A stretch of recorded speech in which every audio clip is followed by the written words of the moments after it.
the first bill hearing, and then we're going to work a bill because some folks have to leave, and then we'll hear the second bill. So I'm going to start with a hearing on House Bill 2056. And would one of the revisers be willing to give us a rundown of this bill?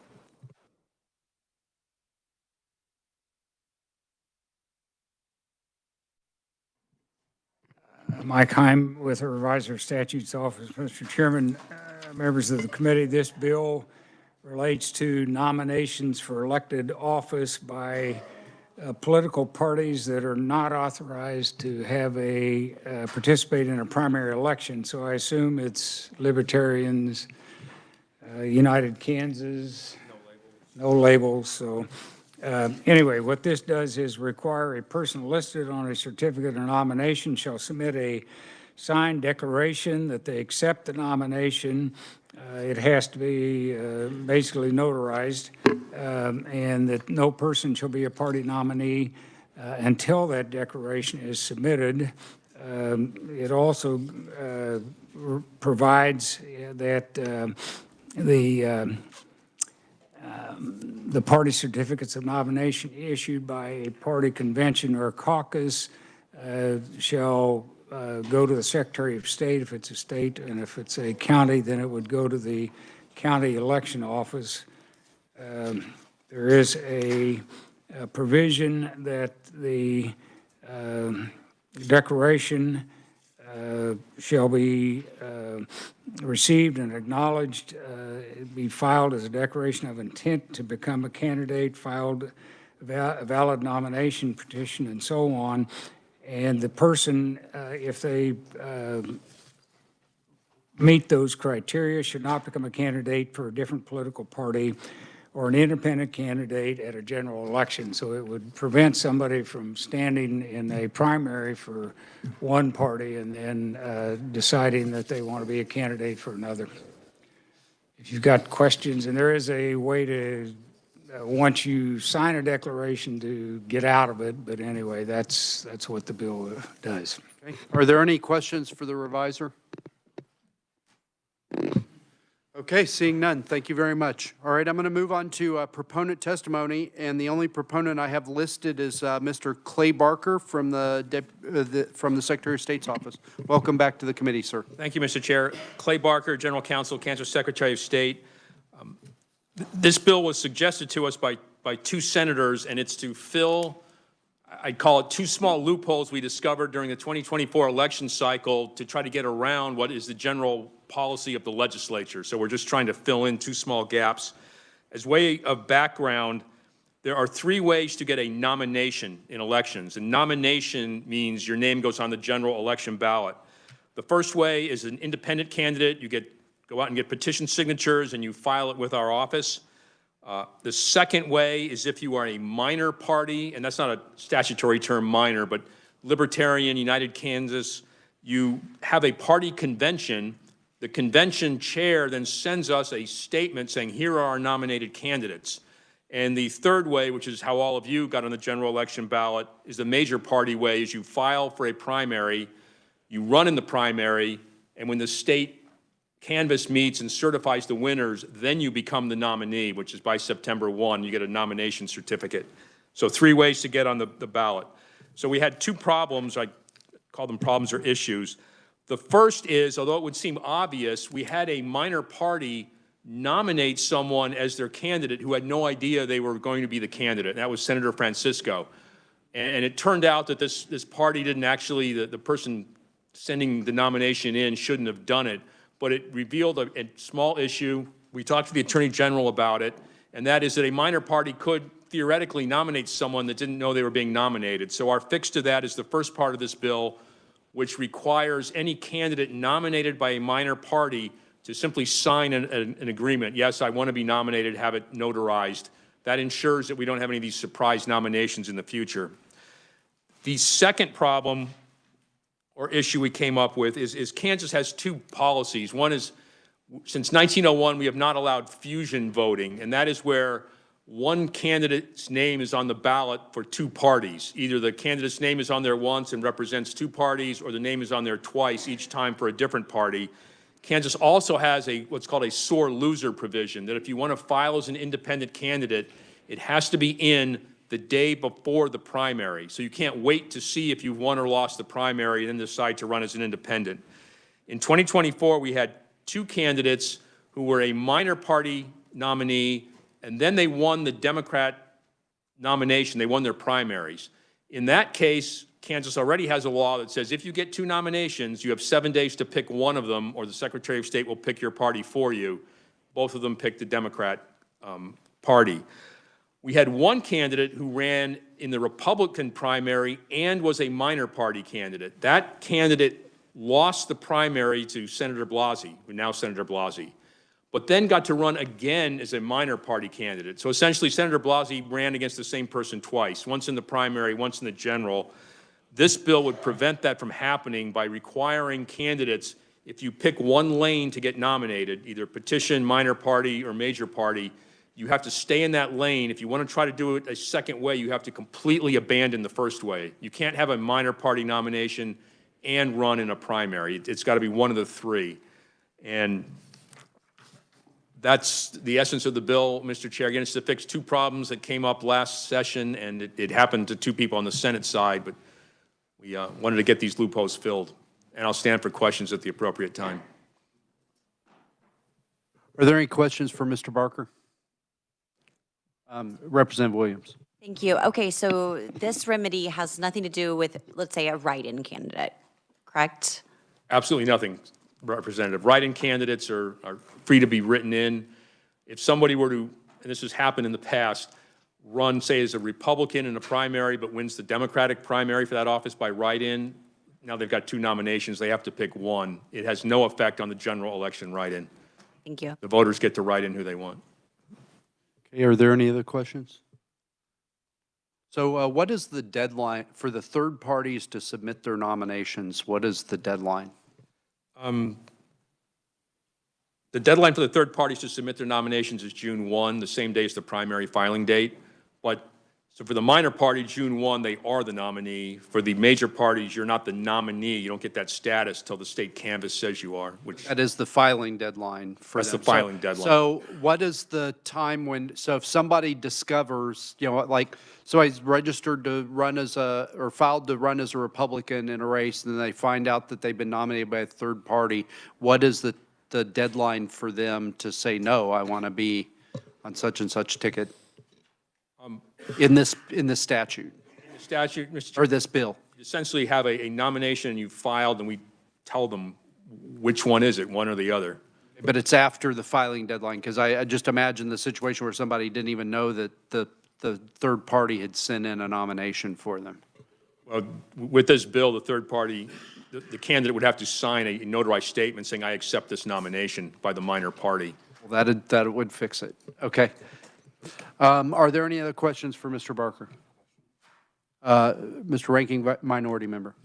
Thank you, Mr. Chair, and thanks for the testimony. I'm just curious, the base of how was there some other state, some other bill, something of reference when you're creating this, or is this just an internally here what we think is best practice or what we should do? No, this was completely internal. We saw these 2 issues pop up in 2024. Both senators were interested in fixing it. We drafted a bill, worked with the reviser quite a bit. Mr. Long took my initial draft and marked it all up as appropriate. And that Jason just bill. marks things up. Let's go. Thank you. Mr. Vice Chairman. This kind of follows in on the ranking member's question, but so no other states have had this problem? This is sort of totally novel to Kansas, this sort of ruse of, kind of working the system to get your name on the ballot even if you lose? Mr. Vice Chair, every state has its own procedure for state elections and filing for primaries, jungle primaries, the timing of when you have to file minor parties, petitions. So I didn't look at any other states for guidance on this. Are there any other questions for Mr. Barker? Representative Meyer. Thank you, Mr. Chair. Kind of to bounce off what the previous representative was asking, have there been any candidates who have used the minor party to, like, if they didn't get elected in their primary, what candidates have done that, if any? Up until 2024, we weren't aware of this problem ever occurring, and this was where someone had the minor party nomination in their pocket, ran in the primary and lost, but then because they had the minor party nomination, they were able to, their name went on the general election ballot. I guess I didn't follow that. Are you at liberty to tell us what race that was so I can look it up, or should we do that at a sidebar sometime? So it was an individual, I believe his name was Moore, that ran against Chase Blasey in the Republican Senate primary, lost the primary, but because he had the minor party nomination, his name went on the general election ballot. So essentially, Senator Blasey ran against the same person twice, which seems to go against the state's policy of the sore loser law. You get one chance. Okay, thank you. Thank you, Mr. Chair. Are there any other questions for Mr. Barker? Okay, seeing none, thank you very much. I don't have anyone else listed as a proponent. Would anybody else like to speak as a proponent on House Bill 2056? Okay, seeing none, I'm going to close proponent testimony. I have no one listed as neutral. Would anyone like to speak as neutral on this bill? Okay, seeing none, I also have no one listed as an opponent. Would anybody like to speak as an opponent on this bill?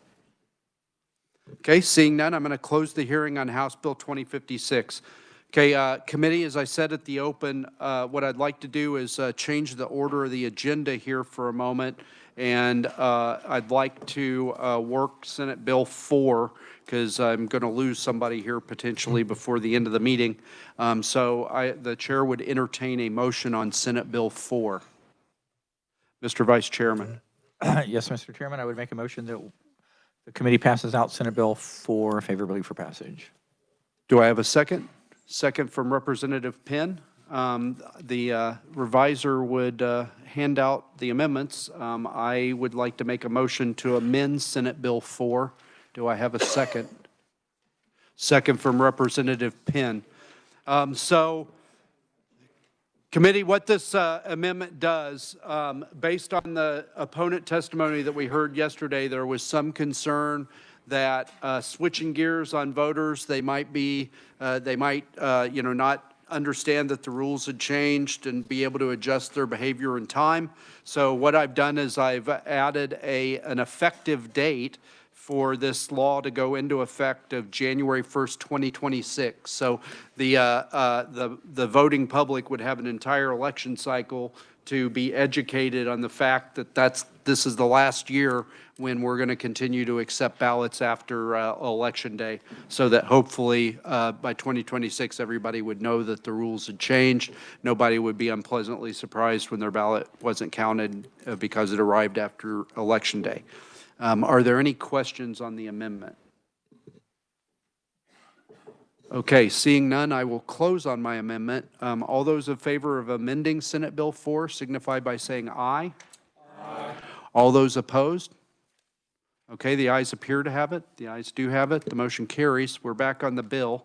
Is there any discussion on Senate Bill 4? Okay, seeing none. Mr. Vice Chairman, would you like to renew your motion as amended? Yes, Mr. Chairman, I would like to move Senate Bill 4 forward for passage as amended. Okay, Representative Penn, would you like to renew your second? Okay. Committee, you've heard the motion. All those in favor of passing Senate Bill 4 favorably for passage signify by saying aye. Aye. I'm sorry, as amended. I apologize. All in favor signify by saying aye. Aye. All opposed, no? No. Okay, the ayes appear to have it. The ayes do have it. The motion carries. Okay, thank you very much, committee, for indulging the change of agenda. We did. Would you like? Okay. I asked, was there any discussion? Okay. Do you have anything you would like to say? I'll entertain any comments anybody has on the bill. Mr. Chair.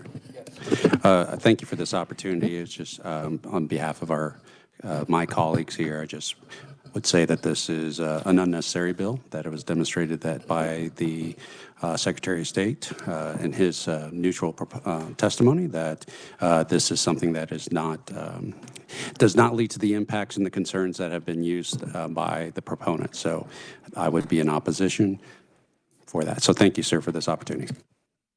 Apologize, yes, yes. No. Your objection is noted for the record. Thank you, and I'm sure we'll have a vigorous discussion on the floor.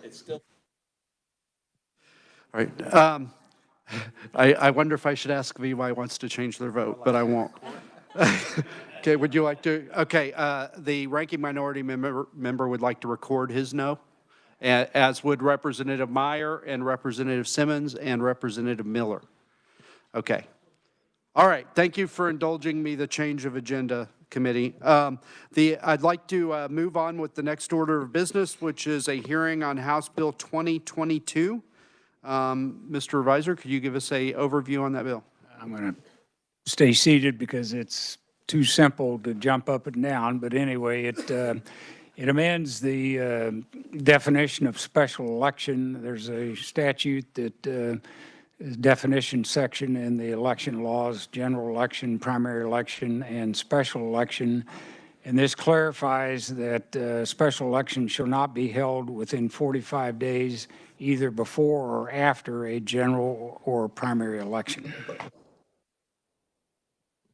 Okay, are there any questions for the revisor on that very complicated bill? Okay, seeing none, we'll move on to proponent testimony, and the only proponent I have listed is Mr. Clay Barker from the Secretary of State's office. Welcome back to the committee, sir. Thank you, Mr. Chair. Clay Barker, General Counsel, Kansas Secretary of State. As was briefed to you, the current law, which was adopted by the legislature in 2023, said that a special election shall not be held within 45 days of a general or primary election, but may be held on the same day as the general or primary election. And there's been some dispute in the field about what the word within meant. And the intention, I believe, of the legislature, what was briefed to everyone in testimony, was that meant 45 days before or after. But there's been some dispute, again, lawyers arguing about what within meant, that they thought it meant only 45 days before. We wanted to clarify that for the counties. And if you're wondering where this came from, back in 2020? Yes. The city of Atchison had a special election 2 weeks before a primary election. And it was the one with the value them both amendment. So there was a lot of interest in voting. And in Kansas, we closed the registration books 21 days before the election. There is a federal law that says you cannot close your registration books more than 30 days before an election. And because this special election and the primary election, they were on the same day, but they were so close that the cumulative registration book closing was more than 30 days, and we came very close to having a federal lawsuit. And we remedied that by some quick phone calls to Atchison County. And so this 45-day zone around the general election and primary election was put into place. And the reason for that is the clerks and the county election officers are so focused on the primary or general election. They're doing military ballots and preparing polling places. They're also doing the revenue neutral clerk work for taxes. And at the general election and the primary afterwards, they also have to do all the post-election work, doing provisional ballots, county canvassing, getting the voter rolls updated by who voted, that we wanted to give them a buffer around that election day. And the result is essentially 1.5 months before the primary to 1.5 months after the general, there cannot be a special election. Special election is those bond elections, sales tax, anything that's not a normal August or November election. But those special elections can be held the same day as the general or primary. They're just something else added to the ballot. And a lot of these special elections, whether they're school bonds or whatever, don't like to be on election day, which means they're going to all have to occur 6 months, the first 6 months of the year, essentially January to early or mid-July. And Mr. Chair, that's the reason for the change, is just to clarify what the legislature meant 2 years ago. And with that, I'll stand for questions. Are there any questions for Mr. Barker, Representative Bergkamp? Thank you, Mr. Chair. We talked about this a little bit earlier. So if we had a vacancy for a U.S. representative, does that qualify as a special election? Is that different? Yes, Representative. So if it's a U.S. representative, that's a special election. The governor calls by a writ of election. It'll be a standalone. If it's for a U.S. senator, which I think the bill was heard in here, no, it's in the Senate. There'd be a vacancy temporarily filled by the governor, but then there would be a special election usually aligned with the normal general election is the way the bills are reading right now. Okay, so there wouldn't be a conflict with having a special election for an unexpected vacancy. It would not conflict as long as the special election was stacked on top of the normal general election, same day. Just one I more just thing wasn't on the sure ballot. timing-wise for requirements on that, if it all worked, but it sounds like it will. Mr. Ranking Minority Member, and then Representative Berkowitz. I was, thank you for your testimony. I was, with this bill, I was kind of reflecting when we did work 2057 on, changing the governor's appointments. An example was given like in the 90s with Bob Dole and not changing or not filing until after the deadline. And so if that situation happens in which they decide that they're not going to run and it's too late for someone to throw their hat in the ring, would that appointment have to last 6 months based on what the bill is described right now? So Representative, we did a lot of research on this for the Senate was working with this issue, and they have put a date in their version of the bill. The way the law is written right now is it says the vacancy will be filled at the next general election where a U.S. House member is elected, which essentially means even year. Okay. If you read just the words, that would mean if the U.S. Senator died a week before the general election, you have to fill it at the next general election, which is impossible to do. So the Senate bill now has a date. If the vacancy occurs before this date, we go through the election process. If it occurs after, you have to wait to the second general election. So there's time to file, run a primary. Candidates can feel out their support in the field, that it's not a rush. And that's what happened with Senator Brownback and Sheila Fromm is they thought they were being smart, and they announced the vacancy the day after the filing deadline, and both the Attorney General and Secretary of State said, you got bad advice. The Senate statute is unique, and it doesn't have a filing deadline, and because they could pragmatically pull it off, Sam Brownback was allowed to run in a primary that time. Okay, thank you. You asked me.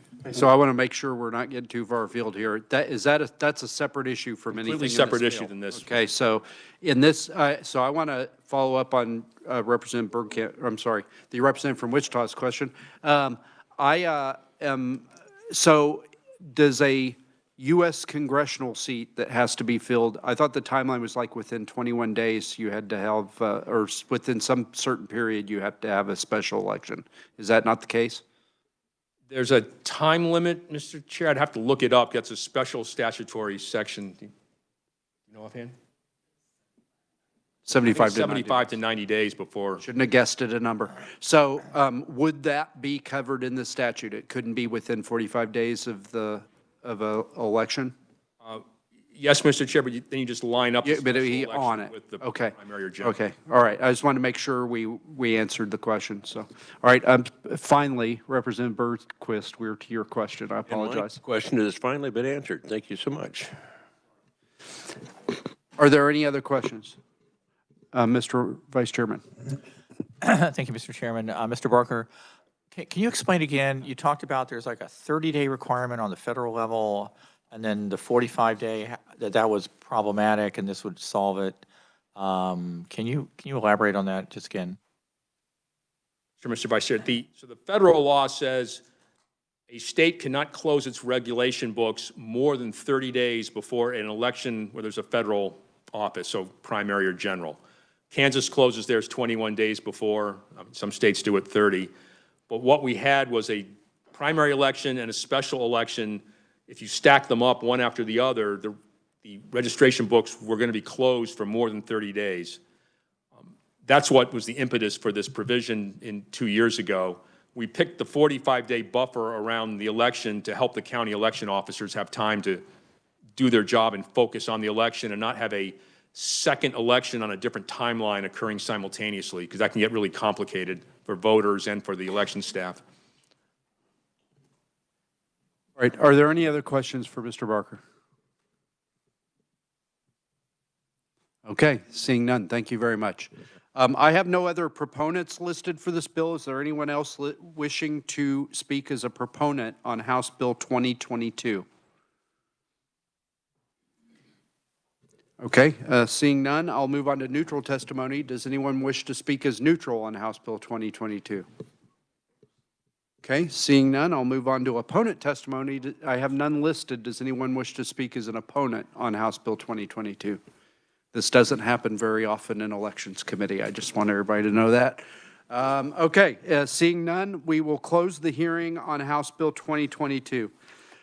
Committee, this is our last meeting before turnaround, and I would like to raise the idea of working these two bills today. I tried to wait on the least controversial bills for last. Before I ask for a motion, does anyone object to working either of these bills today? Because I'm only going to do it if it's unanimous. Okay, I'm not seeing an objection. Okay. All right, I'm not seeing objection. So Representative Penn, do you have a motion? Yes, Mr. Chairman. I was going to move that we suspend the rule on the committee and go ahead and work House Bill 2056 and House Bill 2022 today in committee. Okay, do I have a second? I have a second. Okay, I have a second from the ranking minority member, which is reassuring after his groaning. All right, is there any discussion on the motion? Okay, seeing no discussion, all those in favor of suspending the rules to work these two bills signify by saying aye. All opposed, no? Okay, I have one no, which is not the threshold. Okay, so the motion carries. It's always one. All right, the chair would entertain a motion on House Bill 2056. Okay, Representative Penn. Mr. Chair, I move that we pass out House Bill 2056 favorably from the committee. All right, is there a second? Okay, a second from Representative Chauncey. Is there any discussion?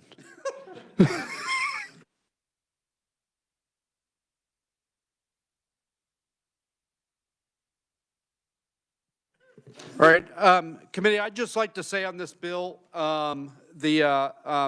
this hits pretty close to home because this occurred in a district that I'm a part of, not my district, but a district in which I'm a voter.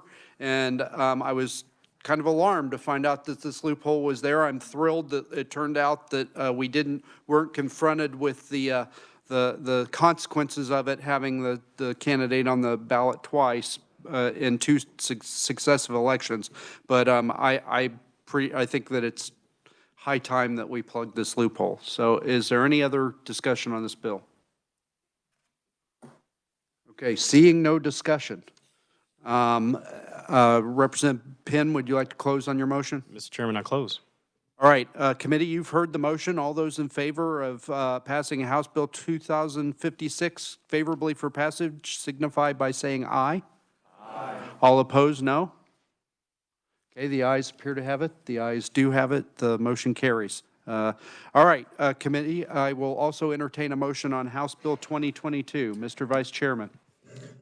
Yes, Mr. Chairman, I move that we take House Bill 2022 favorably for passage with also the secondary suggestion that we actually look to put it on the consent calendar because it is so non-controversial. That may be the first election bill ever on the consent calendar. Is there a second? A second from the ranking minority member. Is there any discussion on the motion? I'm going to have to go to the rules and figure out how consent calendar works. I've never had one on it.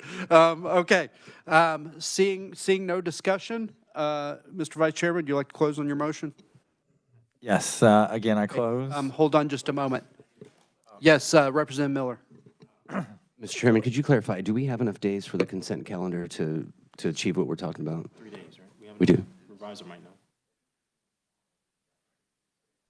Okay.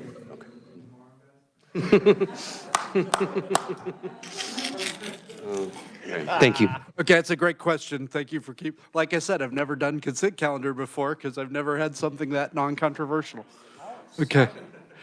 All right, Mr. Vice Chairman, now would you like to close on your motion? Yes, I close on House Bill 2022.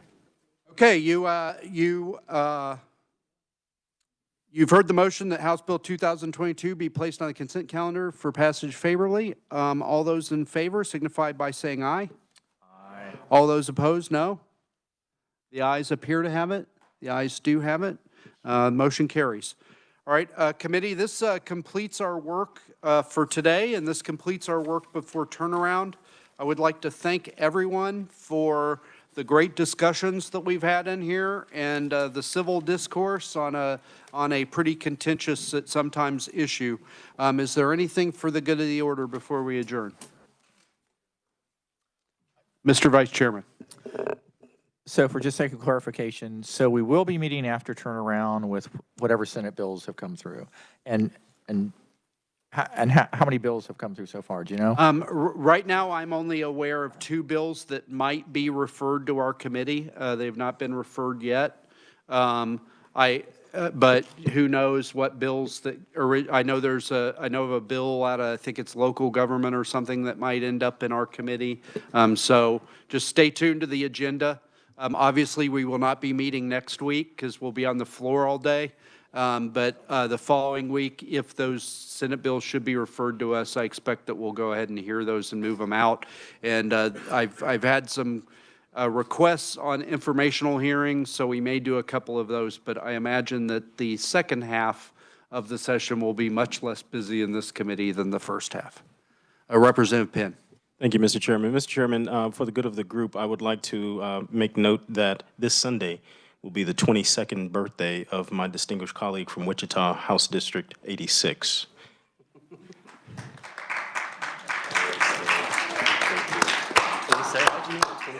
Is there any objection to the waving of singing happy birthday? Okay, I've got an objection. All right, you can lead us then there, Mr. Minority Member. Okay, objection withdrawn, I guess. Okay, all right, if there's nothing else for the good of the order, thank you, committee, for a great first few weeks, and we are adjourned.